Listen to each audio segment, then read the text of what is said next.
Hi అండి, అందరికీ నమస్కారం. ఈరోజు మీకోసం అక్క మొగుడు ఫైనల్ పార్ట్. మరి కథలోకి వెళ్తే, పోలీస్ స్టేషన్ వాతావరణం ఎప్పుడు గంభీరంగా భయంకరంగానే ఉంటుంది.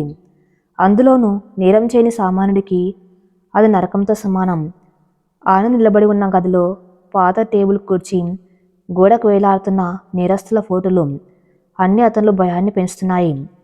తను ఒక మంచి కార్పొరేట్ కంపెనీలో ఫైనాన్స్ మేనేజర్గా పనిచేశాడు. చేతికి మట్టి అంటకుండా, ఏ తప్పు చేయకుండా నిజాయితీగా బతికాడు. అలాంటి తన్ని ఇప్పుడు ఒక దొంగలా, ఫ్రాడ్ చేసిన క్రిమినల్లా పోలీసుల ముందు నిలబెట్టారు.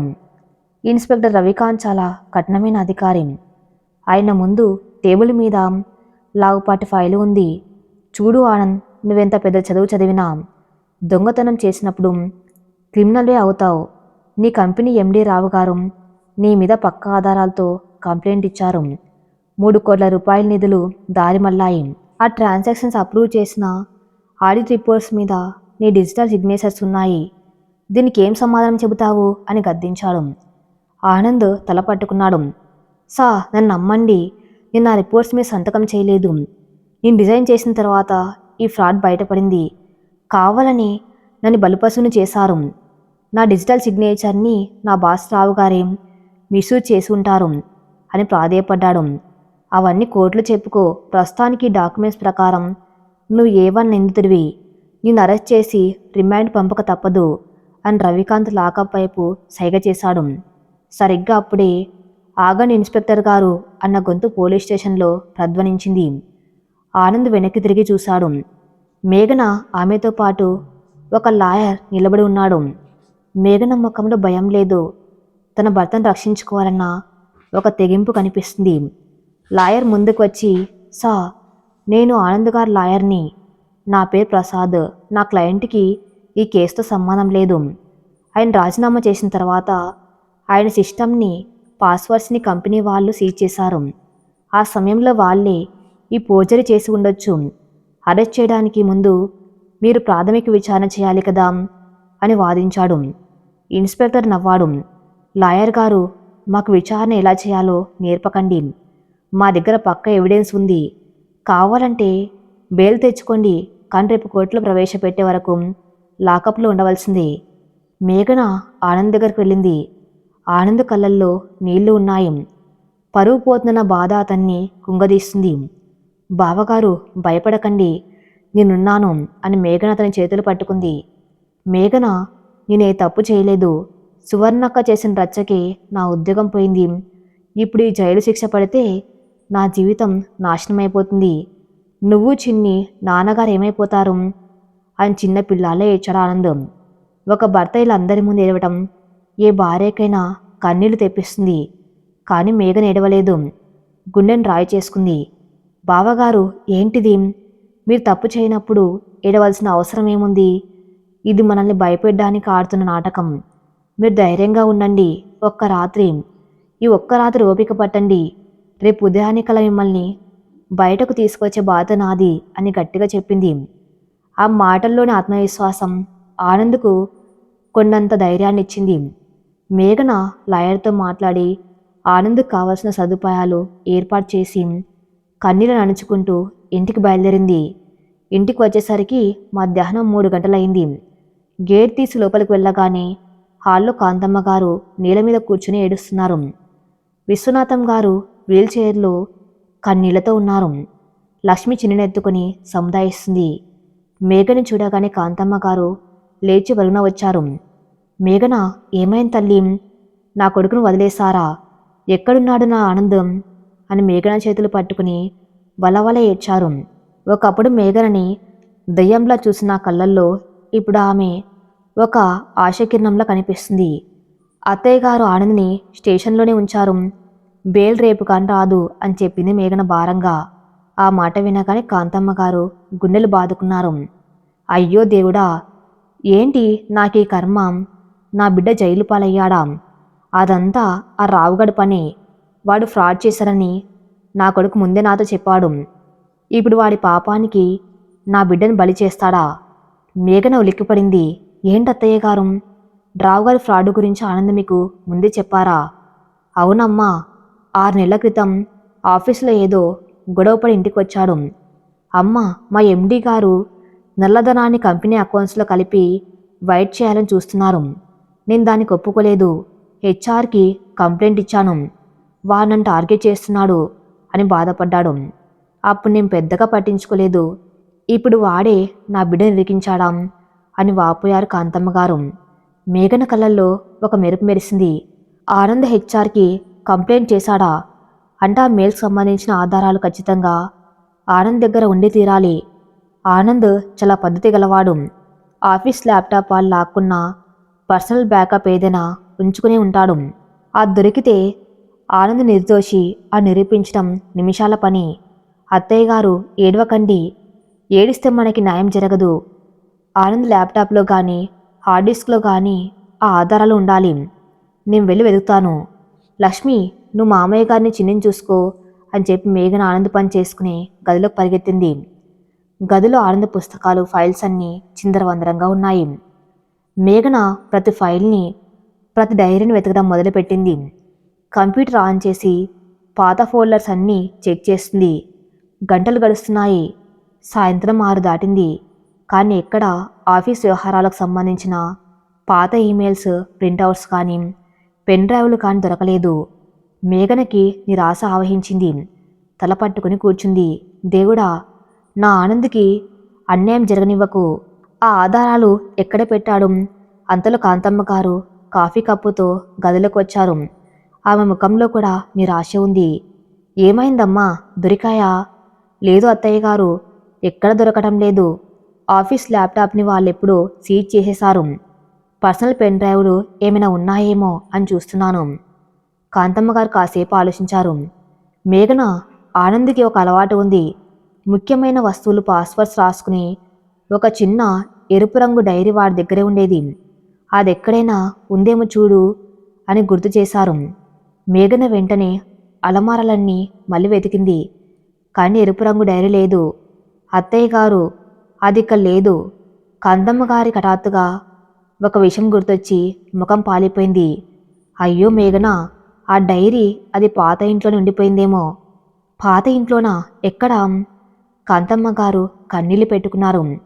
నువ్వు ఇంటికి వచ్చిన కొత్తలో నీ మీద పగతో నువ్వు ఆనంద్కి దగ్గర కాకూడదని వాడి వస్తువులన్నీ నేను దాచిపెట్టేశాను.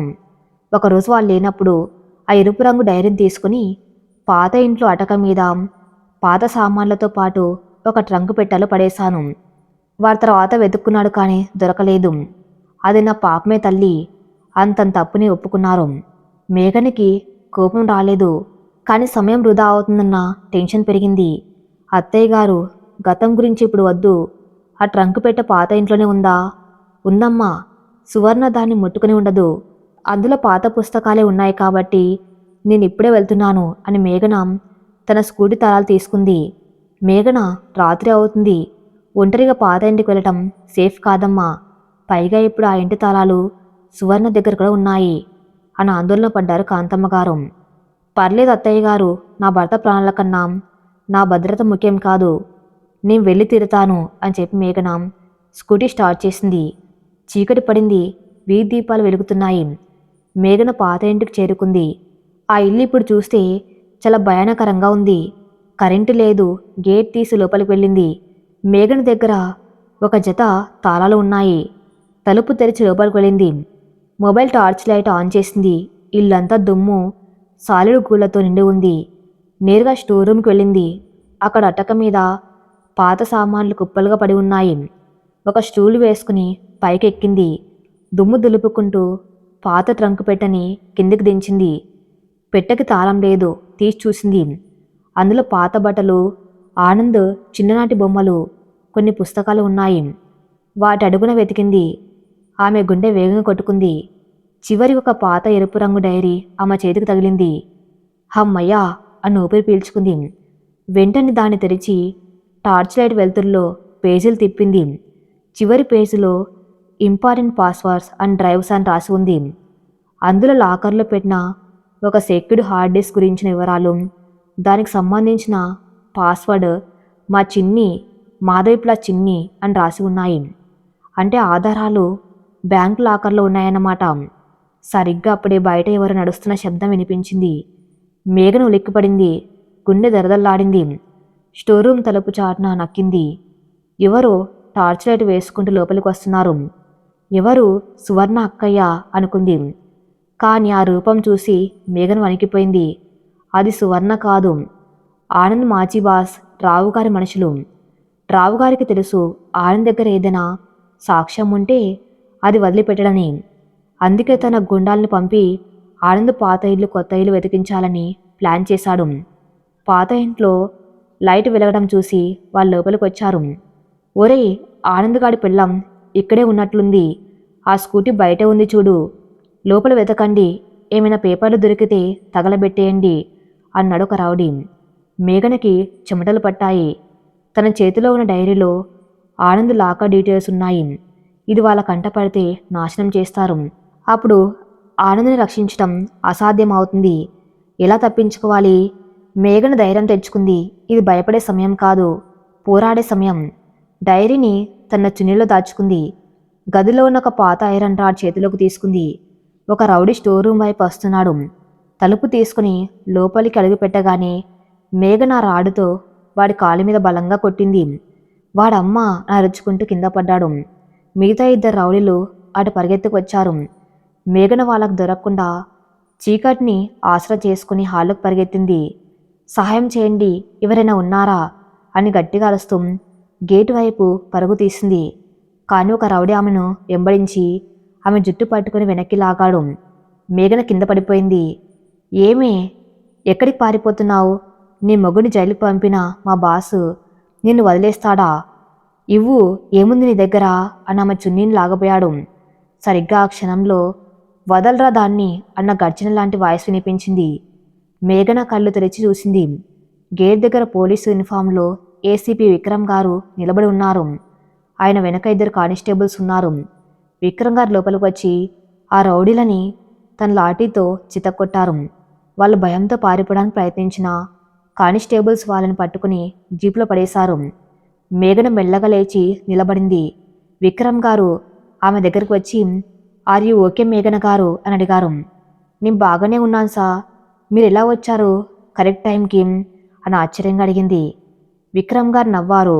నాకు ఆనంద్ గారి మీద నమ్మకం ఉందని చెప్పాను కదా, రావు గారు ఫ్రాడ్ చేసి ఉంటారని నాకు అనుమానం ఉంది. అందుకే మీ ఇంటి దగ్గర ఒక కానిస్టేబుల్ని మఫ్టీలో ఉంచాను. మీరు రాత్రిపూట ఇక్కడికి రావటం, మీ వెనకే ఈ రౌడీలు రావటం వాడు గమనించి నాకు ఫోన్ చేశాడు. గుడ్ జాబ్ మేఘన గారు, ఏమేం దొరికిందా అని అడిగారు. మేఘన ఆ డైరీని తీసిచ్చింది. సార్, ఆనంద్ బావగారు ఆధారాలన్నీ బ్యాంక్ లాకర్లో పెట్టినట్టు ఇందులో ఉంది. దానికి సంబంధించిన పాస్వర్డ్ కూడా ఉన్నాయి. రావు గారి గుట్టు రద్దు చేయడానికి ఇది చాలనుకుంటాను అని చెప్పింది. ఎక్సలెంట్, రేపు ఉదయం బ్యాంక్ తెరుచుకోగానే లాకర్ ఓపెన్ చేయిద్దాం. అందులో ఆధారాలు ఉంటే ఆనంద్ గారు మధ్యాహ్నానికల్లా బయటకు వస్తారు. ఆ రావుగారు జైలుకి వెళ్తాడు అని విక్రమ్ గారు భరోసా ఇచ్చారు. ఆ రాత్రి మేఘనకి నిద్ర పట్టలేదు. ఉదయం ఎప్పుడవుతుందా, బ్యాంకుకి ఎప్పుడు వెళ్దామా అని ఎదురు చూసింది. మరుసటి రోజు ఉదయం విక్రమ్ గారు మేఘన బ్యాంకుకు వెళ్లారు. లాకర్ ఓపెన్ చేశారు. అందులో ఒక హార్డ్ డిస్క్ దొరికింది. దాన్ని పోలీస్ సైబర్ సెల్కి పంపించారు. అందులో ఉన్న సమాచారం చూసి పోలీసులే షాక్ అయ్యారు. రావు గారు చేసిన కోట్ల రూపాయల హవాలా ట్రాన్సాక్షన్స్, దొంగ కంపెనీల పేర్లు, ఆనంద్ హెచ్ఆర్కి పంపిన కంప్లైంట్ కాపీలు అవన్నీ పూసగుచ్చినట్లు ఉన్నాయి. పోలీసులు వెంటనే రావు గారిని అరెస్ట్ చేశారు. ఆనంద్ని లాకప్లోంచి విడుదల చేశారు. ఆనంద్ బయటకు రాగానే మేఘన పరుగున వెళ్ళి అతన్ని కౌగలించుకుంది. బావగారు మీరు ఫ్రీ, ఆ రావు జైలుకు వెళ్ళాడు అని ఆనంద్ బాష్పాలు రాల్చింది. ఆనంద్కి ఏం జరిగిందో విక్రమ్ గారు వివరించారు. ఆనంద్ నీ అదృష్టం భార్య రూపంలో ఉంది. రాత్రి ప్రాణాలకు తెగించి రౌడీలతో పోరాడి మరీ నీకోసం సాక్ష్యాలు తెచ్చింది. You should be proud of her అని మెచ్చుకున్నారు ఏసీపీ. ఆనంద్ కళ్ళల్లో నీళ్లు తిరిగాయి. మేఘన వైపు చూస్తూ థ్యాంక్ యూ మేఘన, నువ్వు నా ప్రాణం కాపాడావన్నాడు. ప్రాణాలు కాపాడుకోవడం భార్య భర్తల ధర్మం బావగారు. పదండి ఇంటికి వెళ్దాం, అత్తయ్య గారు కళ్ళు కాయలు కాచేలా ఎదురు చూస్తున్నారు అన్న వింది మేఘన. ఇంటికి వచ్చేసరికి కాంతమ్మ గారు హారతి పళ్ళెంతో ఎదురొచ్చారు. ఆనంద్ని చూడగానే కన్నీళ్లతో గట్టిగా హత్తుకున్నారు. నా బిడ్డ వచ్చేశాడు, దేవుడా నీ కోటి దండాలు అని ఏడ్చారు. తర్వాత మేఘన వైపు చూసి, నువ్వు దేవుడు కాదు తల్లి, దేవతవి. నా కొడుకుని నాకు దక్కించావు. ఈ రోజు నుంచి ఈ ఇల్లు నీది, నా ప్రాణం నీది అని మేఘన కాళ్ళ మీద పడబోయారు కాంతమ్మ గారు. మేఘన వారించింది, అత్తయ్య గారు పెద్దవారు, అలా చేయకండి, మన కుటుంబం మళ్ళీ ఒక్కటైంది, అదే 10,000 అని ఆనందంగా చెప్పింది. అదొక ప్రశాంతమైన సాయంత్రం. ఆకాశంలో పండు వెన్నెల విరబోసి ఉంది. ఆనంద్ జైలు నుంచి నిర్దోషిగా బయటకు వచ్చిన తర్వాత ఆ ఇంట్లో కొత్త పండగ వాతావరణం నెలకొంది. ఇన్నాళ్ళు ఆ ఇంటిని కమ్మేసిన అపార్థాలు మబ్బులు పూర్తిగా తొలగిపోయి నమ్మకమనే వెలుగులు ప్రసరిస్తున్నాయి. హాల్లో విశ్వనాథం గారు వీల్చైర్లో కూర్చొని పేపర్ చదువుతూ ఉంటే పక్కనే కాంతమ్మ గారు చిన్నికి అన్నం తినిపిస్తున్నారు. ఒకప్పుడు చిన్నిని చూస్తూనే చిరాకు పడిన ఆవిడ ఇప్పుడు ఆ పసిబిడ్డను ప్రాణంగా చూసుకున్నారు. వంటింట్లో లక్ష్మితో కలిసి వంట చేస్తుంది మేఘన. ఆ ముఖంలో చెప్పలేనంత ప్రశాంతత, గెలిచిన ఇల్లాలు తాలూకా గర్వం ఆ కళ్ళల్లో తొనకిసలాడుతుంది. కాంతమ్మ గారు అన్నం తినిపిస్తూనే ఆనంద్ గది వైపు చూశారు. ఆనంద్ ఆఫీస్ ఫైల్స్ అన్నీ పక్కన పెట్టి రిలాక్స్ అవుతున్నాడు. కాంతమ్మ గారి మనసులో ఏదో ఆలోచన మెదిలింది. బిడ్డకి గిన్నె ఇచ్చి లక్ష్మికి అప్పగించి నెమ్మదిగా విశ్వనాథం గారి దగ్గరికి వెళ్ళారు. ఏమండి అని పిలిచారు మెల్లగా. విశ్వనాథం గారు పేపర్ దించి, ఏంటి కాంతం, ఏమైంది అని అడిగారు. ఏం లేదండి, మన మేఘన గురించి ఆలోచిస్తున్నాను. ఆ పిల్ల ఇంటికి వచ్చి ఎన్నెళ్ళయింది. మన చిన్ని కోసం, మాధవి కోసం తన వయసున ఆశల్ని అన్ని చంపుకొని వచ్చింది. నేను దాన్ని అడుగడుగున హింసించాను, కానీ అది మాత్రం మన కుటుంబాన్ని నిలబెట్టింది. మొన్న నా కొడుకు ప్రాణాలు కూడా కాపాడింది అని కన్నీళ్లు పెట్టుకున్నారు. అవును కాంతం, మేఘన సామాన్యురాలు కాదు, ఆ ఇంటి మహాలక్ష్మి అన్నారు ఆయన. అందుకేనండి వాళ్ళిద్దరికి మనం పెళ్లి చేశాం, కానీ వాళ్ళని భార్యాభర్తలుగా ఎప్పుడూ చూడలేదు. ఆనంద్ మనసులో మాధవి జ్ఞాపకాలు, నా వేధింపుల వల్ల మేఘన ఎప్పుడు భయపడుతూనే గడిపింది. ఈరోజు నా మనసుకి ఒక విషయం తోచింది. వాళ్ళిద్దరి మధ్య ఉన్న ఆ చిన్న అడ్డుగోడను కూడా మనమే తొలగించాలి. వాళ్ళకు నిజమైన వైవాహిక జీవితాన్ని ఇవ్వాలి. ఈరోజే వాళ్ళకి శోభనం ఏర్పాట్లు చేద్దామని అనుకున్నాను. అదే నేను మేఘనకిచ్చే నిజమైన ప్రాయశ్చిత్తం అని తన మనసులోని మాట చెప్పారు కాంతమ్మ గారు. విశ్వనాథం గారి ముఖం ఆనందంతో వెలిగిపోయింది. చాలా మంచి ఆలోచన కాంతం, నీలో మాతృత్వం పూర్తిగా మేలుకొంది, అలాగే చెయ్యి అని సంతోషంగా అనుమతిచ్చారు. కాంతమ్మ గారు వెంటనే లక్ష్మిని పిలిచారు. పూల మార్కెట్కి వెళ్ళి చామంతులు, మల్లెపూలు, గులాబీలు తీసుకురమ్మని చెప్పారు. సాయంత్రం ఆనంద్ బయటకు వెళ్ళిన సమయం చూసి లక్ష్మితో కలిసి ఆనంద్ గదిని పూలతో అందంగా అలంకరించారు కాంతమ్మ గారు. ఒకప్పుడు మేఘనని గదిలోంచి గెంటేసిన ఆ చేతులే ఇప్పుడు ఆమె కోసం పూలపాన్ పరుస్తున్నాయి. మంచం నిండా మల్లెపూలు, గది నిండా పన్నీరు చల్లి మంచి సుగంధ ద్రవ్యాలు వెలిగించారు. రాత్రి 8 గంటల సమయం. మేఘన వంట పూర్తి చేసుకుని బయటకు వచ్చింది. కాంతమ్మ గారు ఆమె దగ్గరికి వెళ్ళి ఒక పట్టుచీర, కొన్ని బంగారపు గాజులు చేతిలో పెట్టారు. ఆ చీర మాధవిది కాదు, మేఘన కోసం కాంతమ్మ గారు ప్రత్యేకంగా కొని తెప్పించిన లేత గులాబీ రంగు పట్టుచీర. అత్తయ్య గారు, ఇవేంటి? మేఘన ఆశ్చర్యంగా అడిగింది. నీకోసమే తల్లి, వెళ్ళి శుభ్రంగా స్నానం చేసి ఈ చీర కట్టుకుని పసుపు కుంకుమ పెట్టుకునిరా.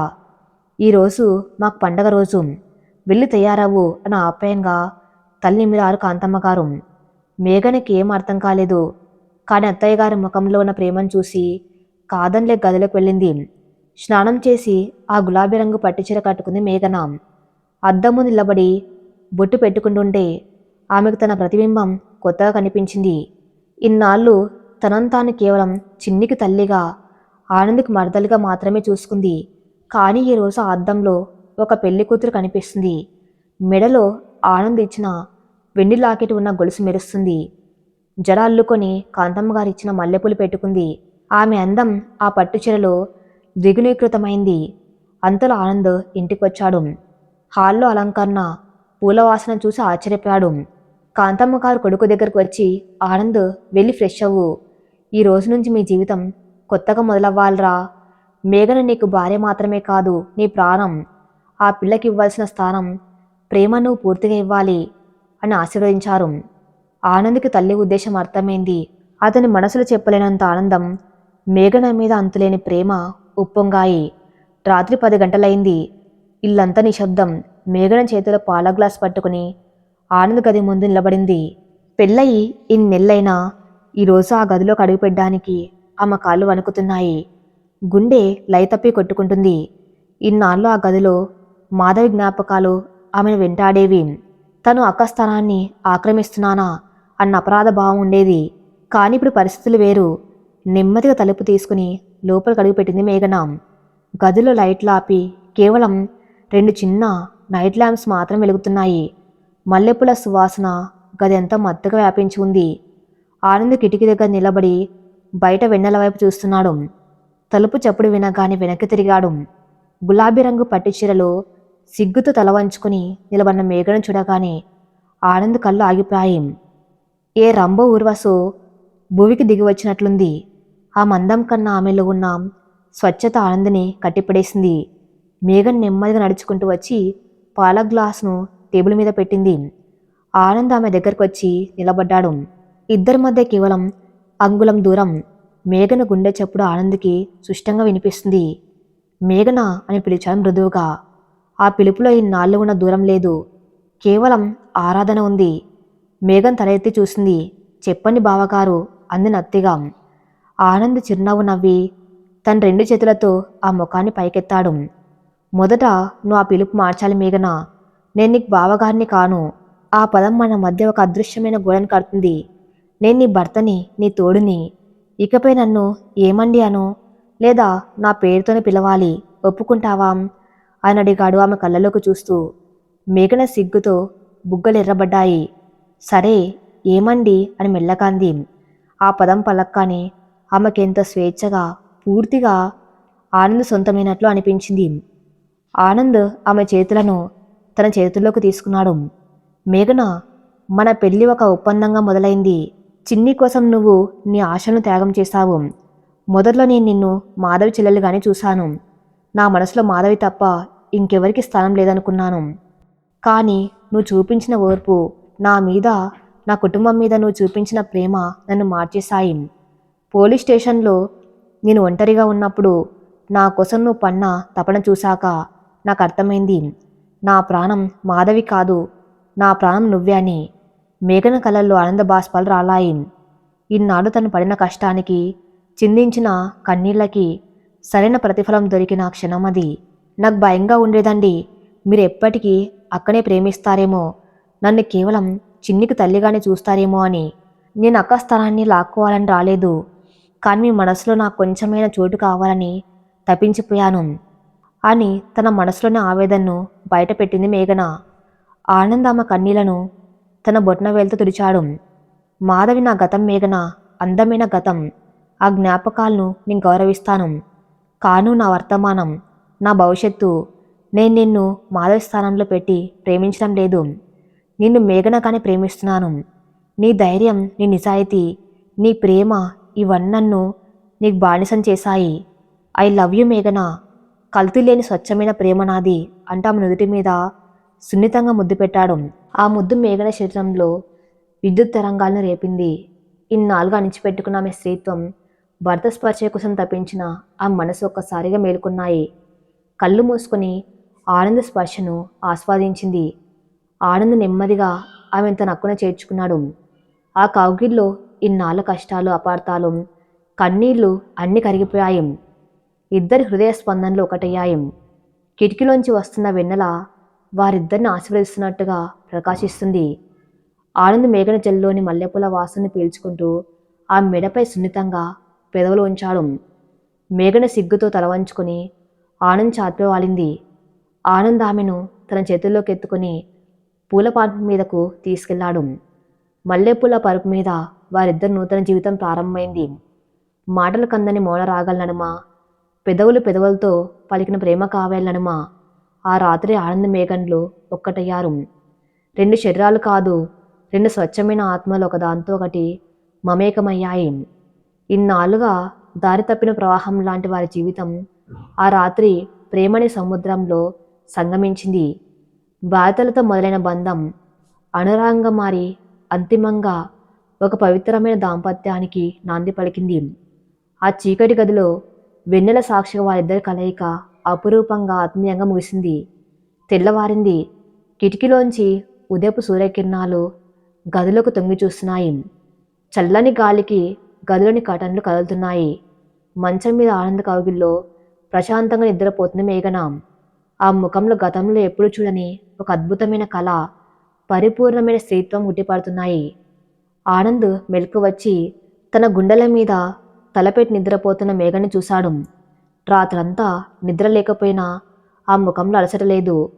ఆనంద్ ప్రేమగా ఆమె చెంప మీద పడిన ముంగుర్లను పక్కకు తీశాడు. ఆ స్పర్శకు మేఘన ఉలిక్కిపడి కళ్ళు తెరిచింది. ఆనంద్ని చూసి సిగ్గుతో మళ్ళీ కళ్ళు మూసుకొని దుప్పటి ముఖం మీదకు లాక్కుంది. ఇంకా సిగ్గేనా మేడం గారు? ఆనంద్ నవ్వుతూ ఆమె దుప్పటి లాగాడు.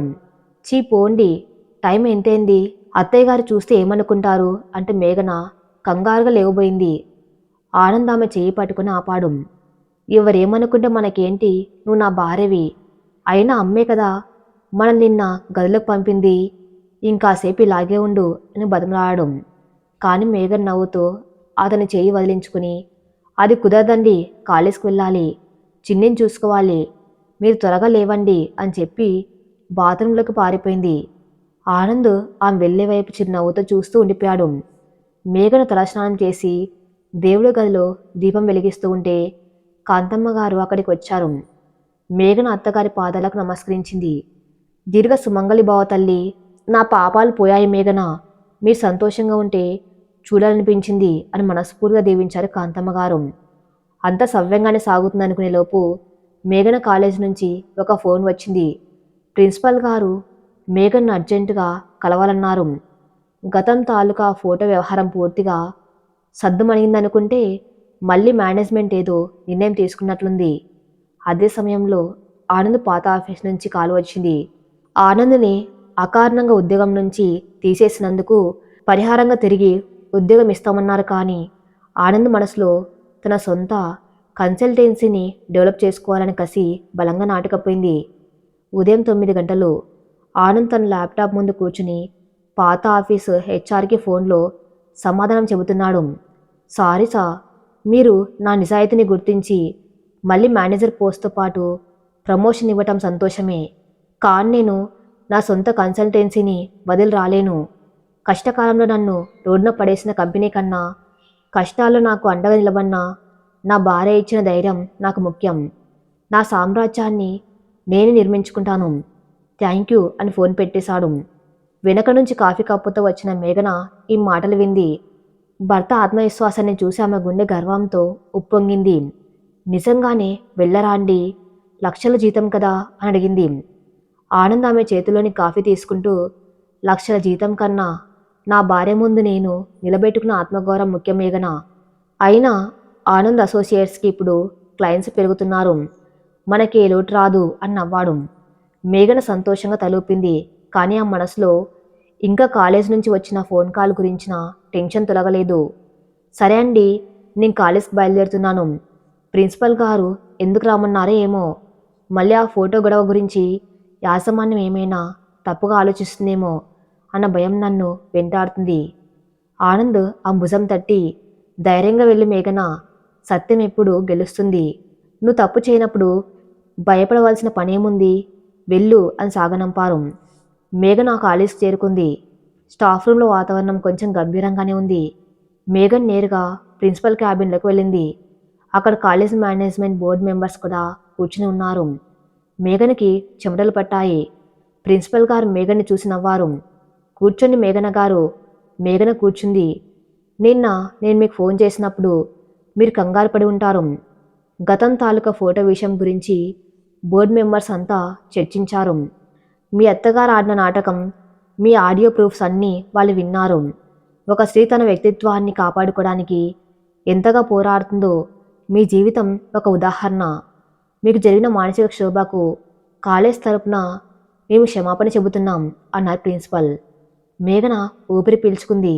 పర్లేసా, నిజం తెలిసింది కదా, అదే 10,000.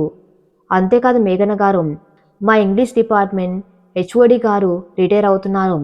ఆ స్థానానికి ఒక నిజాయితీ గల సమర్థవంతురాలైన వ్యక్తి కావాలి. మీరు రీసెంట్గా యూనివర్సిటీ గోల్డ్ మెడల్ సాధించారు. పైగా స్టూడెంట్స్లో మీకు మంచి పేరు. అందుకే ఈ రోజు నుంచి మిమ్మల్ని ఇంగ్లీష్ డిపార్ట్మెంట్ హెచ్ఓడిగా ప్రమోట్ చేస్తున్నాం. ఇదిగోండి మీ ప్రమోషన్ లెటర్ అని ఒక ఫైల్ అందించారు బోర్డు మెంబర్. మేఘన కళల్లో ఆనంద బాష్పాలు రాలాయి. ఇది కళా నిజమా? తన పరువు పోయిందని ఏడ్చిన చోటే ఇప్పుడు ప్రమోషన్తో గౌరవం దక్కింది. Thank you sir. నా మీద ఉంచిన నమ్మకాన్ని నేను ఎప్పటికీ వమ్ము చేయను అని ఫైల్ తీసుకుని బయటకు వచ్చింది మేఘన. స్టాఫ్ రూమ్లోని కొలీగ్స్ అందరూ ఆమె కంగ్రాట్స్ చెప్పారు. ఆ క్షణం ఆమెకు రెక్కలు వచ్చినట్లు అనిపించింది. సాయంత్రం మేఘన స్వీట్స్ తీసుకుని ఇంటికి వచ్చింది. ఇంటి ముందు ఒక ఆటో ఆగి ఉంది. మేఘన గేట్ తీసుకుని లోపలికి వెళ్ళగానే హాల్లో వినిపిస్తున్న ఏడుపు శబ్దాలకు ఆమె కంగుతింది. లోపల సోఫా దగ్గర నేల మీద పడి ఏడుస్తుంది సువర్ణ. ఆమె బట్టలు మాసిపోయి ఉన్నాయి. ముఖంలో కలలేదు. కాంతమ్మ గారు సువర్ణను చూసి రాయిలా నిలబడి ఉన్నారు. విశ్వనాథం గారు వీల్చైర్లోంచి తల తిప్పుకున్నారు. ఆనంద్ కోపంగా చూస్తున్నాడు. మేఘన లోపలికి వెళ్ళగానే సువర్ణ మేఘన కాళ్ళ మీద పడిపోయింది. మేఘన, నన్ను క్షమించు. నేను చాలా పెద్ద తప్పు చేశాను. మీ ఉసురు నాకు తగిలింది. దేవుడు నాకు తగిన శాస్తి చేశాడు అని బోర్న విలిపించింది. మేఘన కంగారుగా వెనక్కి తగ్గి, ఏమైందక్క? ఎందుకలా ఏడుస్తున్నారు? మీ ఆయన ఏరి అని అడిగింది. కాంతమ్మ గారు కన్నీళ్ళు తుడుచుకుంటూ, కర్మ కాలిన తల్లి, దాని కర్మ. ఆస్తి కోసం సొంత తల్లిని రోడ్న పడేసింది కదా. ఇప్పుడు దాని మొగుడు దాన్ని రోడ్న పడేశాడు. వ్యాపారంలో నష్టాలు వచ్చాయని చెప్పి తన ఇల్లు నగలు అన్నీ అమ్మి ఆ డబ్బుతో వేరే ఆడదాంతో పారిపోయాట. అప్పుల వాళ్ళు ఇంట్లోంచి గెంటేస్తే దిక్కులేందై ఇక్కడికి వచ్చింది అని చెప్పారు. కాంతమ్మ గారి మాటల్లో కూతురు పట్ల జాలి కన్నా తప్పు చేసిన వాళ్లకు దేవుడిచ్చే శిక్ష పట్ల ఒక రకమైన నిర్వేదం ఉంది. ఆనంద్ కోపంగా, ఇప్పుడు ఎందుకు వచ్చావు ఇక్కడికి? నా భార్య పరువు తీయడానికి పేపర్ వాళ్ళకి డబ్బులు ఇచ్చావు కదా. ఆ డబ్బులు ఉంటే బతికేయాల్సింది. నీకు ఈ ఇంట్లో స్థానం లేదు, వెళ్ళిపో అని అరిచాడు. సువర్ణ చేతులు జోడించింది. ఆనంద్, తప్పు చేశాన్రా. ఆస్తి పిచ్చితో కళ్ళు మూసుకుపోయాయి. నాకు ఇప్పుడు ఎవరూ లేరు. నన్ను బయటకు గెంటేస్తే నేను బిచ్చగత్తగా మారాలి, లేదా ఆత్మహత్య చేసుకోవాలి. దయచేసి నాకు ఇక్కడ ఒక మూల చోటివ్వండి. మీ ఇంట్లో పని మనిషిలా పడి ఉంటాను అని బ్రతిమలాడింది. ఆనంద్ కరగలేదు. కానీ మేఘన ముందుకొచ్చింది. ఏమండి, ఆగండి. మేఘన సువర్ణాన్ని పైకి లేపింది. అక్క, మీరు చేసింది క్షమించరాని నేరమే.